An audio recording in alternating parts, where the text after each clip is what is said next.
इस कहानी की शुरुआत तो होती है दो बच्चों से जिनका नाम होता है देवा और वर्धा। ये अच्छे दोस्त होते हैं। मूवी की शुरुआत में ये दोनों खेल रहे होते हैं, बट वर्धा को कुछ लोग परेशान कर रहे होते हैं। यह सब देखकर देवा उन सभी को पीटकर अपने दोस्त को बचा लेता है। देवा दोनों ही सच्चे दोस्त हैं। बट इसके बाद ही अगले सीन के अंदर हमें एक रात का सीन दिखाया जाता है, जिस रात को बारिश हो रही है और यहाँ पर देवा अपने घर को लॉक कर रहा होता है। देवा के घर के आसपास काफी तबाही मची होती है और देवा के घर के अंदर उसकी मदर होती है और वो अपनी मदर को लॉक करके अपनी मदर को प्रोटेक्ट कर रहा होता है। बट तभी हम ये देखते हैं कि वहाँ पर कुछ गुंडे आ जाते हैं जो कि देवा को पकड़ लेते हैं और उसके घर के गेट को तोड़ देते हैं एंड देन वो उसकी मदर को बाहर निकाल लेते हैं। और फिर हम ये देखते हैं कि वो उन दोनों को मारने की कोशिश करते हैं, लेकिन इससे पहले कि वो गुंडे देवा और उसकी मदर को मार पाते, वहाँ पर एक गाड़ी से वर्धा अपने कुछ आदमियों के साथ आता है और यहीं पर हमें ये भी पता लगता है कि ये जो आदमी है जो कि देवा और उसकी मदर को मारना चाहते हैं, वो असल में वर्धा के फादर के लोग हैं। और इसीलिए यहाँ पर आते ही वर्धा उन सभी से कहता है कि वो लोग उसके दोस्त और उसकी मदर को छोड़ दें। बट वो सारे उससे कहते हैं कि वो लोग सिर्फ कानून पालन कर रहे हैं और कानून उसी के फादर ने बनाया है, सो इसीलिए उन्हें ये करना ही होगा। ये सुनकर वर्धा भी चुप हो जाता है, लेकिन फिर कुछ टाइम बाद ही वर्धा अपने हाथ से एक मोटा सा कड़ा निकालता है और उसे उस गुंडे को दे देता है जो गुंडा देवा और उसकी मदर को मार रहा था। वर्धा उससे कहता है कि मैं एक सरदार हूँ, लेकिन मैं अपनी पावर तुझे दे रहा हूँ और इसीलिए तू इस पावर को इस कड़े के साथ ले और मेरे दोस्त और उसकी मदर को छोड़ दे। ये देखकर वो गुंडा ऐसा ही करता है। वो पावर की लालच में वर्धा का कड़ा लेकर पहन लेता है और इसके बदले में वो देवा और उसकी मदर को छोड़ देता है। देवा को ये देखकर काफी खुशी होती है कि उसके दोस्त वर्धा ने उसकी और उसकी मदर की जान बचाई है। बट यहीं पर वर्धा उससे ये कहता है कि उसके और उसके मदर के लिए ये जगह बिल्कुल भी सेफ नहीं है और इसीलिए हो सकता है कि फिर से उन्हें मारने की कोशिश की जाए एंड दैट्स व्हाई वो ये चाहता है कि वो दोनों यहाँ से निकल जाएं और किसी दूसरी जगह जाकर रहे, एक ऐसी जगह जहाँ उनकी जान को कोई खतरा ना हो। देवा अपने दोस्त वर्धा की बात मान जाता है और वो अपनी मदर को लेकर वहाँ से जाने लगता है, लेकिन जाने से पहले वो अपने दोस्त वर्धा से एक वादा करता है और वो वर्धा से कहता है कि जिंदगी के अंदर अगर वर्धा को कभी भी देवा की जरूरत हो तो वो बस उसे एक बार बुलाएगा तो वो तभी आ जाएगा। और साथ ही देवा अपने दोस्त वर्धा से ये भी कहता है कि वो उसके लिए पूरी दुनिया तक को मार सकता है, इसीलिए वो देवा की इन बातों को कभी ना भूले। और फिर इसके बाद देवा अपनी मदर के साथ वहाँ से चला जाता है और फिर यहीं पर ही वर्धा अपने दोस्त देवा को एक नया नाम देता है और वो उसे नाम देता है सालार। इसके बाद ही सीन शिफ्ट होता है और हम कुछ बहुत ही खतरनाक गुंडों को देखते हैं। यहीं पर ये लोग किसी की ट्रैकिंग कर रहे होते हैं और तभी ये लोग उसे ट्रैक करके ढूंढ लेते हैं और फिर हमें पता लगता है कि जिसे ये लोग ट्रैक कर रहे थे वो और कोई नहीं बल्कि श्रुति हसन है।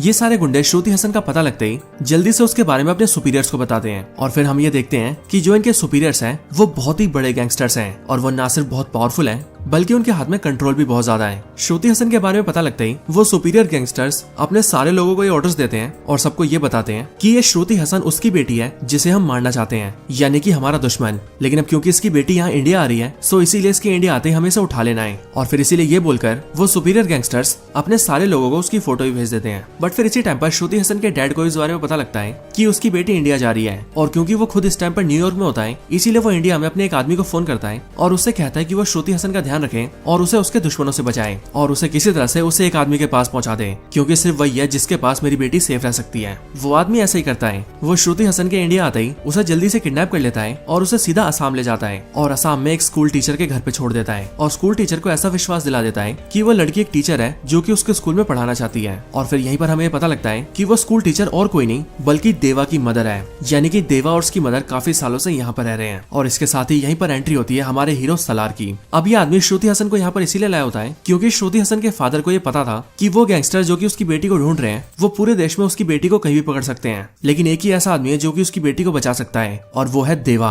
और इसीलिए उसने अपनी बेटी को यहाँ पर रखवाया है ताकि वो कुछ दिन यहाँ पर छुप कर रहे और जैसे ही मामला ठंडा हो वैसे ही वो अपनी बेटी को लेकर यहाँ से चला जाए। और फिर इसीलिए श्रुति हसन यहाँ पर एक टीचर बनके रहने लगती है। लेकिन फिर कुछ ही दिनों बाद उस सुपीरियर गैंगस्टर्स के कुछ गुंडे श्रुति हसन को असम के अंदर भी ढूंढ लेते हैं और इसीलिए वो लोग अपने सुपीरियर्स को ये बात बता देते हैं कि वो लड़की भी असम में छुपी है। इसके बाद इस स्टोरी के दूसरे सीन के अंदर हम एक अंग्रेज को देखते हैं जो कि इंडिया के एक आदमी से डील करता है और उससे ये कहता है कि उसके पास ट्रक भर के गन्स हैं जो कि उसे इंडिया से नेपाल पहुंचाना है, वो भी पुलिस से बच के। और फिर इसीलिए उस अंग्रेज ने जिससे बात की होती है वो आदमी भी सीधा उन सुपीरियर गैंगस्टर्स के गुंडों से बात करता है और उनसे कहता है कि वो इस ट्रक को इंडिया से नेपाल पहुंचाए। जिसके बाद ही वो सारे गुंडे उस ट्रक के सारे कंटेनर्स के ऊपर एक स्पेशल स्टैंप लगा देते हैं जो स्टैंप देखने में एक मॉन्स्टर जैसा होता है और वो लोग अंग्रेज से कहते हैं कि इस स्टैंप को इस पूरे देश के अंदर कोई भी नहीं रोक सकता। और फिर इसीलिए वो लोग उसके ट्रक को ले जाने लगते हैं। थोड़ी देर बाद हमें ऐसा दिखता भी है क्योंकि जैसे ही ट्रक थोड़ा आगे जाता है वैसे ही बहुत सारे पुलिस इस ट्रक को घेर लेती है, लेकिन जैसे ही पुलिस इस स्टैंप को देखती है वैसे ही पुलिस भी वहाँ से भाग जाती है और ट्रक भी डरती है। सुपीरियर गैंगस्टर्स का जो गुंडा इस ट्रक को ले जाए क्योंकि वहाँ पर उनके कुछ आदमियों को वो लड़की मिल गई है जिसे वो ढूंढ रहे थे और इसीलिए वो ये चाहते हैं कि उस लड़की को जल्द से जल्द उनके पास लाया जाए। इसके बाद फिर वो सारे गुंडे मिलकर जल्दी से असम जाते हैं और श्रुति हसन को पकड़ लेते हैं। बट इसी टाइम पर देवा और उसकी मदर भी वहाँ पर होते हैं और इसीलिए वो लोग ये देखते हैं कि वो सारे गुंडे मिलकर श्रुति हसन को वहाँ से ले जा रहे हैं। एंड दैट्स वाई देवा की मदर देवा से कहती है कि वो जाकर उस लड़की की मदद करें, जिसके बाद देवा अपना असली रूप दिखाता है और वो उन सारे गुंडों को बड़ी जल्दी पीट देता है। साथ ही साथ देवा उस ट्रक के ऊपर भी अटैक कर देता है जिस ट्रक के अंदर स्टैंप वाले कंटेनर्स लगे थे।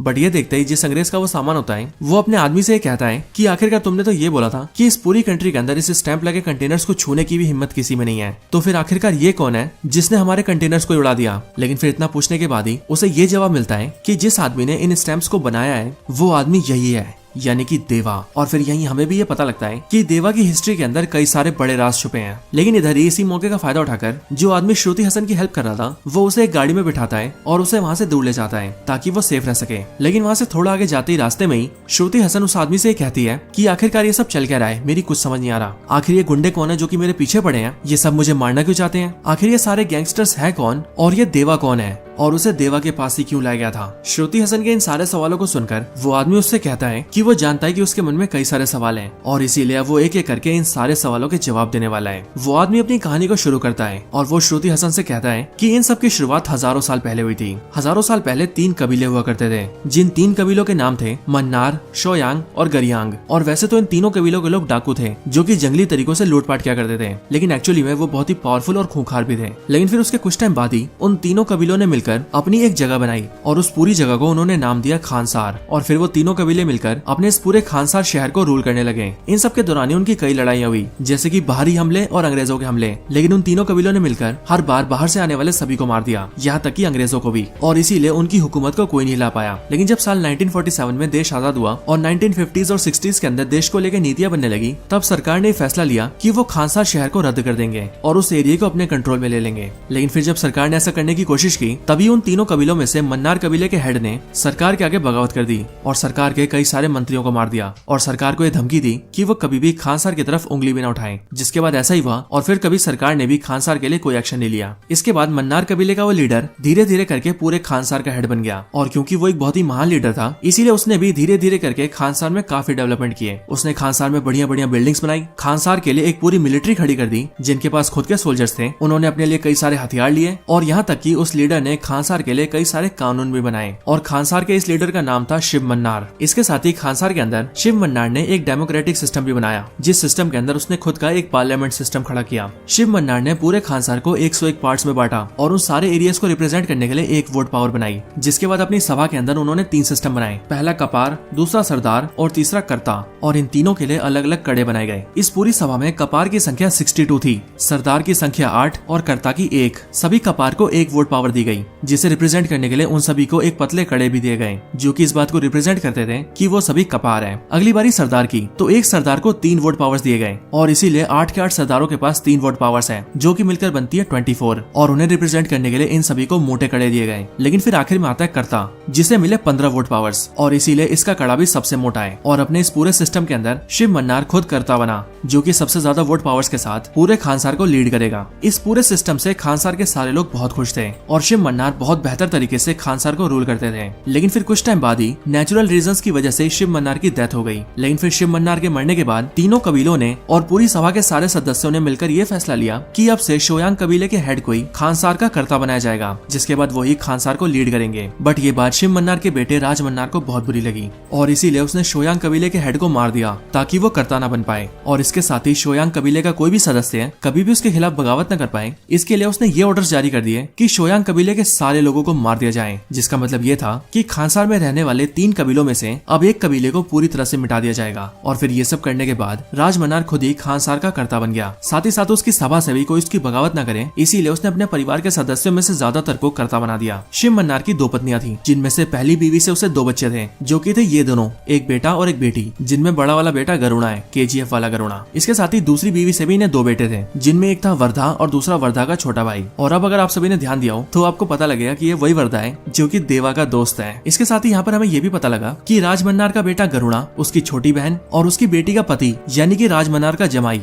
और साथ ही साथ उसकी पत्नी का भाई यानी कि उसका साला, ये चारों सदस्य उसकी सभा में सरदार थे और उसने अपने परिवार के सदस्यों को ये पद दिया था। लेकिन राज मन्नार ने वर्धा को कोई भी पोस्ट नहीं दिया था। लेकिन ऐसा इसीलिए क्योंकि जब वर्धा छोटा था तभी राज मन्नार ने वर्धा को पोस्ट दी थी और उसने उसे एक सरदार बनाया था। लेकिन अगर आप सभी को याद हो तो मूवी के स्टार्टिंग के सीन के अंदर ही वर्धा अपने सरदार वाला वही कड़ा निकालकर उस गुंडे को सौंप देता है जो कि देवा और उसकी मदर को मारने आया था। और वर्धा की इसी हरकत को देखकर शिव मन्नार उससे गुस्सा हो गया था और इसीलिए उसने उसके बाद उसे कोई पद नहीं दिया था। इन सब के साथ ही राज मन्नार ने अपने रूल करने के साथ ही अपने पिता के बनाए कानून में भी बदलाव किए थे और कुछ कानूनों को बदल दिया था। और एक कानून ये भी बना दिया था कि जो भी ताकतवर हो वो कर्ता से बगावत करके और उसे हरा के या मार के खानसार के ऊपर रूल कर सकता है, यानी कि जो पावरफुल होगा उसी की डोमिनेंस चलेगी। इन सारे कानूनों और अपने तरीकों के साथ मिलकर राज मन्नार ने खानसार के ऊपर 25 सालों तक रूल किया और उसके पूरे राज के अंदर कभी भी कोई कमी नहीं आई। लेकिन फिर एक दिन अचानक से राज मन्नार ये डिसाइड करता है कि उसे किसी जरूरी काम से खानसार से बाहर जाना है। बट फिर इसी टाइम पर राज मन्नार का जमाई उसके पास आता है और उससे कहता है कि उसे अपने बेटे वर्धा को ठुकराए हुए काफी टाइम हो चुका है, लेकिन अब शायद उसे वर्धा को बुला लेना चाहिए। इसके बाद ही हमें देखते हैं कि राज मन्नार वर्धा की बात सुनकर इमोशनल हो जाता है और यहीं पर हमें ये भी पता लगता है कि अपने सारे बच्चों में से राज मन्नार सबसे ज्यादा प्यार वर्धा से ही करता है। और इसके साथ ही जब भी वो वर्धा को देखता है तब उसे अपने पिता की याद आती है एंड दैट्स व्हाई राज मन्नार ये मन बना लेता है कि वो अपने बाद अपने बेटे वर्धा को ही कर्ता बनाएगा। इसके बाद ही राज मन्नार अपनी बेटी को टेम्पररी बेसिस के लिए कर्ता बनाता है और उससे कहता है कि जब तक वो वापस नहीं आता तब तक वो उसकी जगह रहकर रूल करेगी। इसके साथ ही वो सभा के अंदर अपने बेटे वर्धा को बुलाता है और 8 सरदारों में से एक सरदार की पोस्ट लेकर वर्धा को एक सरदार बना देता है। और साथ ही वो ये भी अनाउंस करता है कि जब वो वापस आएगा तब वो अपने बेटे वर्धा को कर्ता बना देगा, जिसके बाद उसका बेटा वर्धा ही खानसार पर रूल करेगा। और फिर इन सब के बाद राज मन्नार जरूरी काम से खानसार से बाहर चला जाता है। बट फिर तभी हम ये देखते हैं कि राज मन्नार का जमाई अपना असली रंग दिखाता है और राज मन्नार ने जिस आदमी की सरदार पोस्ट लेकर अपने बेटे वर्धा को सरदार बनाया था वो उसी आदमी के पास जाता है और उसे बोलकर भड़काने लगता है कि राज मन्नार ने उसके साथ गलत किया है। अब यहीं पर हमें ये बात भी पता लगती है कि ये आदमी उसी आदमी का बेटा होता है जिस आदमी को वर्धा ने बचपन में अपना कड़ा दिया था और अपने सरदार का ओहदा दिया था। और यहाँ पर राज मन्नार का जमाई उसी बात को बोलकर इस आदमी को भड़का देता है और उससे ये कहता है कि अगर वो चाहे तो अपनी पोस्ट को बचा सकता है और इसके लिए बस उसे वर्धा को खत्म करना होगा। वो आदमी अपनी सरदार की पोस्ट को बचाने के लिए वर्धा को मारने के लिए तैयार हो जाता है, जिसके लिए वो तैयारियां भी करने लगता है। लेकिन तभी दूसरी तरफ हमें ये भी पता लगता है कि राज मन्नार के फैसले से उसका बड़ा बेटा गरुड़ा भी बहुत गुस्सा है। अब वैसे मैं आप सबको बता दूं कि मूवी के अंदर इसका नाम गरुड़ा नहीं है, लेकिन क्योंकि मुझे इसका असली नाम याद नहीं इसीलिए हम इसे गरुड़ा ही बोल रहे हैं। गरुड़ा को इस बात की जलन होती है कि राज मन्नार का सबसे बड़ा बेटा वो है, लेकिन फिर भी राज मन्नार ने उसके होते हुए उसके छोटे भाई वर्धा को कर्ता बनाने का फैसला लिया है और इसीलिए इसके मन में भी वर्धा के लिए घृणा आ जाती है और वो वर्धा को मारने की कोशिश करता है। इसके बाद वर्धा के खिलाफ के सारे लोग एक साथ हो जाते हैं और वो सब साथ मिलकर वर्धा को मारने जाते हैं और वो ये सोचते हैं कि वो सभी वर्धा को मार देंगे जिससे कि वर्धा कभी कर्ता नहीं बन पाएगा और उन्हें भी कभी दिक्कत नहीं होगी। लेकिन फिर तभी ये बात राज मन्नार की बेटी को पता लग जाती है, वही बेटी जो कि टेम्पररी बेसिस पर यहाँ की कर्ता थी, और वो ये जान जाती है कि वर्धा को मारने की कोशिश की जा रही है। अब वैसे तो वो भी वर्धा से नफरत ही करती थी, लेकिन वो ये सोचती है कि उसके फादर ने उसे जिम्मेदारी दी है और इसीलिए अगर उसके राज में कुछ गलत हुआ तो वो अपने फादर का भरोसा खो देगी एंड दैट्स व्हाई वो ये फैसला लेती है कि वो ये सब रोक करेगी। इधर हम ये देखते हैं कि वर्धा के सारे दुश्मन मिलकर वर्धा को मारने के लिए आ जाते हैं और वो वर्धा को मारने के लिए उसे घर से भी निकाल लेते हैं। लेकिन जैसे ही वो लोग उसे मारने वाले होते हैं वैसे ही खानसार शहर के अंदर बहुत बड़ी बड़ी घंटियों की आवाज आने लगती है और हमें पता लगता है कि ये एक सीज फायर है जिस सीज फायर को खानसार का कर्ता डिक्लेयर कर सकता है और यहाँ पर इस सीज फायर को राज मन्नार की बेटी ने डिक्लेयर किया है। इसके बाद ही मीटिंग होती है जिस मीटिंग के अंदर सबको बुलाया जाता है, जहाँ पर राज मन्नार की बेटी वर्धा के सारे दुश्मनों से पूछती है कि आखिर वो लोग ये सब क्यों कर रहे हैं। लेकिन इस बात के जवाब में वो लोग ये कहते हैं कि वो लोग जो भी कर रहे हैं वो खानसार के कानूनों के अंदर है और राज मन्नार ने ये कानून बनाया है कि जो भी पावरफुल है वो खानसार के अंदर अपनी डोमिनेंस बना के कर्ता बन सकता है और वो लोग भी वही करने की कोशिश कर रहे हैं। सो इसीलिए उसमें गलत क्या है। बट राज मन्नार की बेटी ये जानती थी कि जो भी होने वाला है उससे उसका फादर कभी खुश नहीं होगा एंड दैट्स व्हाई वो अपने सीज फायर को नहीं हटाती। बट इसी के लिए वर्धा के सारे दुश्मन इस बात का प्रस्ताव रखते हैं कि खानसार के अंदर भी वोटिंग सिस्टम है और इसीलिए सीज फायर होगा या नहीं ये वोटिंग से डिसाइड होगा। सो फिर इसीलिए ये बात तय होती है कि आज से ठीक 9 दिन बाद सभा के अंदर वोटिंग की जाएगी, जिसमें अगर ज्यादा वोट इस बात को लेकर आएंगे कि सीज फायर को लागू होने देना चाहिए तो फिर सीज फायर लगा रहेगा, जिसके बाद कोई भी एक दूसरे से झगड़ा नहीं कर सकता। लेकिन अगर ज्यादा वोट इस पक्ष में आएंगे कि सीज फायर को हटा देना चाहिए तो सीज फायर को हटा दिया जाएगा, जिसके बाद कोई भी किसी से भी लड़ सकता है और उसे मार भी सकता है। जब ये बात बिल्कुल तय हो जाती है कि ठीक 9 दिन बाद सीज फायर को लेकर वोटिंग होगी, तभी वर्धा के सारे दुश्मन यानी कि गरुड़ा और बाकी सारे लोग सभा के दूसरे मेंबर्स को अपनी तरफ करने की कोशिश करते हैं, प्यार से या फिर धमकाकर, जैसे मर्जी। लेकिन उन सबका मोटिव यही होता है कि वो किसी भी तरह से ज्यादा वोट्स को अपनी तरफ कर लें ताकि वोट वाले दिन इस बात को लेकर ज्यादा वोट आए कि सीज फायर को हटा देना चाहिए, जिससे कि सीज फायर हट जाए और वो लोग वर्धा को मार सकें। और जब ये लोग ये मेक श्योर कर लेते हैं कि वो लोग वोटिंग्स के अंदर सीज फायर को हटवाई देंगे, तभी ये सब मिलकर अपनी खुद की मिलिट्रीज बनाने लगते हैं, क्योंकि एज ऑफ कोर्स खानसार की जो मिलिट्री है वो खानसार के कर्ता के हाथ में है, यानी कि अभी के टाइम पर राजमन्नार की बेटी के हाथ में और राजमन्नार के आने के बाद राजमन्नार के हाथ में है। सो इसीलिए ये लोग खुद के गन्स खरीदते हैं, मिसाइल्स, बॉम्ब्स और एक्सप्लोजिव खरीदते हैं और बहुत सारे देशों के रेबल सोल्जर्स को उठाकर ले आते हैं और उनसे अपनी खुद की आर्मी बनाते हैं, ताकि 9 दिन बाद जब ये लोग वर्धा को मारे तब जब उन्हें कोई रोकने आए तो वो उसे भी खत्म कर दें। ये सारी चीजें वर्धा का छोटा भाई और उनके साथी भी देखते हैं और वो लोग भी ये डिसाइड करते हैं कि अगर उन सबको बचना है और इस लड़ाई को जीतकर जिंदा रहना है तो उन्हें भी खुद के लोग चाहिए होंगे और उन्हें भी खुद की आर्मी तैयार करनी होगी।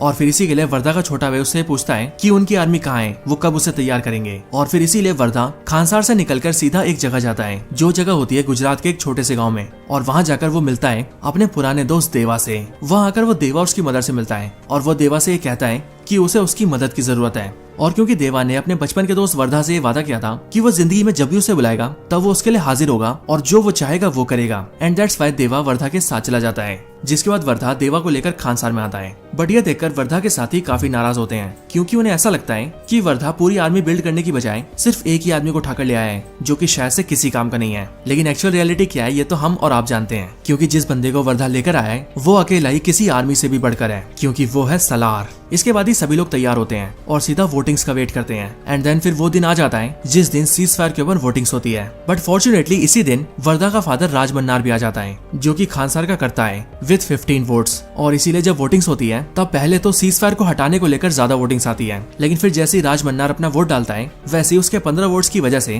पूरी की पूरी वोटिंग्स बराबर हो जाती है, और इसीलिए फिर आखिरी वोट बचता है वर्धा का। एंड साथ ही साथ सब कुछ अब वर्धा पे डिपेंड था कि क्या वो सीज फायर लागू रखना चाहता है या फिर सीज फायर को हटाना चाहता है। वर्धा का फादर राजमन्नार ऐसा सोचता है कि वर्धा सीज फायर लागू रखेगा और उसी के लिए वोट करेगा, ताकि सीज फायर लागू रहने से कोई भी लड़ाई झगड़ा नहीं करेगा और फिर मेरा बेटा वर्धा मेरी जगह लेकर खानसार को नॉर्मली रूल करेगा। लेकिन वर्धा कुछ अलग करता है, क्योंकि वर्धा सीज फायर को हटाने के लिए वोट करता है, और फिर क्योंकि सीज फायर को हटाने के लिए ज्यादा वोट्स आते हैं इसीलिए खानसार के अंदर सीज फायर हटा दिया जाता है। बट ये देखकर वर्धा का फादर राजमन्नार भी काफी शॉक होता है और वो ये सोचता है कि आखिरकार वर्धा ने ऐसा क्यों किया। लेकिन फिर यहीं पर स्टोरी में हम ये देखते हैं कि वर्धा और देवा पहले ये डिसाइड कर चुके हैं कि अब वर्धा और किसी से नहीं डरेगा और अब वो सीज फायर को हटाकर अपने सारे दुश्मनों से लड़ेगा और देवा के साथ मिलकर उन सबका खात्मा कर देगा। इसके बाद ही प्रेजेंट टाइम के अंदर गरुड़ा और जो भी लोग वर्धा के खिलाफ थे वो सब के सब अपनी टीम और आर्मी को लेकर तैयार हो जाते हैं और जंग की शुरुआत करने लगते हैं। लेकिन इधर अब वर्धा भी देवा के साथ तैयार था। इधर ही वर्धा के ऊपर कई सारे हमले भी होते हैं और उन्हीं हमलों के अंदर वर्धा और देवा मिलकर उन सभी को मारते हैं और खुद की जान बचाते हैं। लेकिन हमें यह दिख जाता है कि ये तो इनकी लड़ाई की सिर्फ शुरुआत ही है।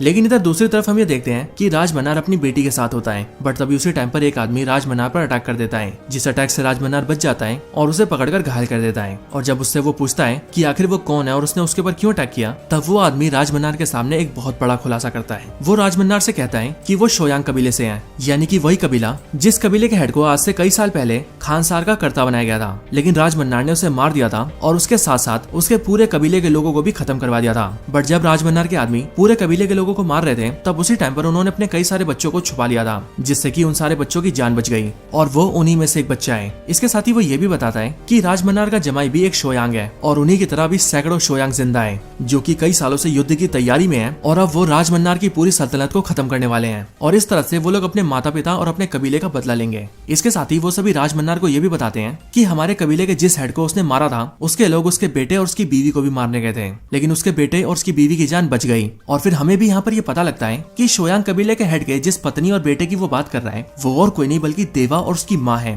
यानी कि देवा ही वो बच्चा है जो कि शोयांग कबीले के हेड का बेटा था, यानी कि वही जिसे राजमन्नार ने मार दिया था। मतलब कि देवा के फादर को मारने वाला और कोई नहीं बल्कि उसी के सबसे प्यारे दोस्त वर्धा का पिता राजमन्नार है। साथ ही साथ यहीं पर वो आदमी राजमन्नार से ये भी कहता है कि तुमने हमारे हेड को मारा था, जो हेड खानसार का भी लीडर बनने वाला था, और अब क्योंकि देवा उसका बेटा है इसीलिए अब वही हमारे कबीले का हेड है और रियलिटी के अंदर वही खानसार का असली लीडर भी है, यानी कि खानसार का असली कर्ता। इसके बाद ही राजमन्नार अपनी बेटी से बात करता है और वो बेटी से ये भी कहता है कि वो कुछ टाइम पहले जब खानसार से बाहर गया था तो वो एक बहुत ही जरूरी काम से गया था। असल में उसे एक खबर मिली थी कि खानसार के अंदर से कोई है जिसने बहुत बड़ी मात्रा में गन्स और बॉम्ब्स का ऑर्डर दिया था, और इसीलिए वो ये जानता है कि खानसार के अंदर कोई तो है जो कि खानसार में बगावत लाना चाहता है। और फिर यहीं पर हमें पता लगता है कि राजमन्नार जो भी सोच रहा है वो बिल्कुल सही है, क्योंकि खानसार के एक सभा का मेंबर जो कि राजमन्नार के भी काफी करीब है, उसने ही खानसार के अंदर बहुत बड़े पैमाने में बंदूकें, मिसाइलें और बॉम्ब्स को